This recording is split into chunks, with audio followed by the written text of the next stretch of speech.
Cultural intelligence can be defined as a range of skills that an individual can use to effectively communicate across cultures.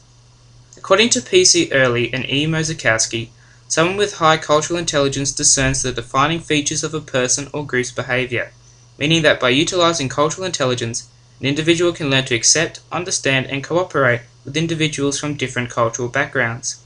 Early and Mozakowski also state that an effective use of cultural intelligence suspends judgment when working with people from different cultural backgrounds. However, in order to become culturally intelligent, one must first become culturally self-aware. Being aware of oneself entails an understanding of personal cultural values, beliefs, and perceptions as stated by Quopp and Cantator.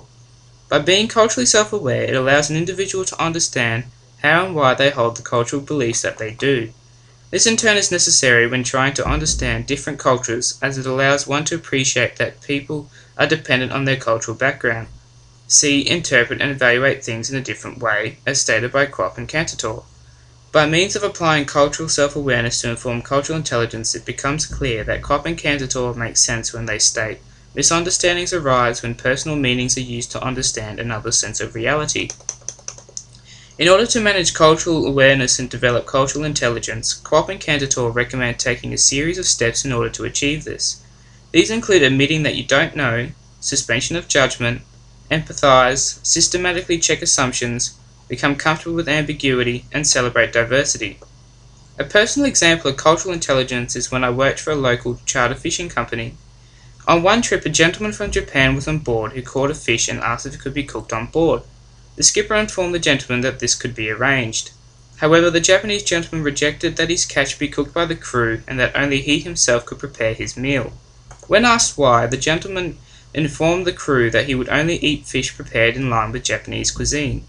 Although the allowing of a guest to prepare his own meal while on a paid charter was considered to be unorthodox and counterintuitive to the idea that the charter was an exercise in hospitality in the eyes of the crew, nevertheless, upon realizing that the man from Japan wanted to cook his own catch as a means of sharing his own cultural cuisine, not only as a matter of personal taste, but also to allow the other fishermen and crew on board to experience a taste of fresh, authentic Japanese-style cuisine. The skipper allowed the Japanese gentleman to prepare his meal in line with his cultural taste. Even though on face value this scenario appears simply to be a Japanese man wanting to have a Japanese meal, in what otherwise would have been a Western preparation, resulted in both the Western crew and the Japanese gentleman exercising cultural intelligence.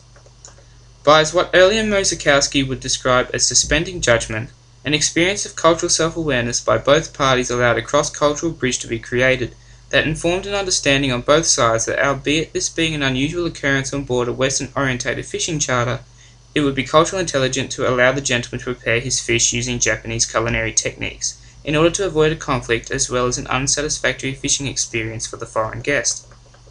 Furthermore, by observing the Japanese man's cultural cooking techniques, the Western crew gained what DeLong would call cross-departmental knowledge, as the gentleman shared many of his culture and cooking skills with the crew that they may have otherwise never have learned.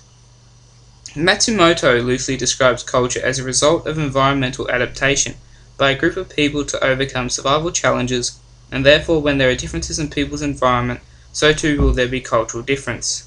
This observation may be true to an extent, putting aside individual personality and prejudice, as there is as much cultural diversity globally as there is environmentally.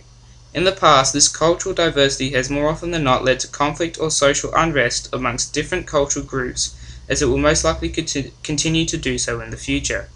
But as some of the steps as outlined by Quopp and Cantator, such as accepting a lack of knowledge in regards to other cultures, as well as suspending judgment, then perhaps some level of cultural self-awareness can manifest, which is the foundation that cross-cultural bridges can be built. And by crossing these cultural bridges, a level of cultural intelligence can start to take shape. So therefore, if being culturally intelligent can be a goal that all people strive to achieve, many clashes that can result from cross-cultural exchange may be avoided.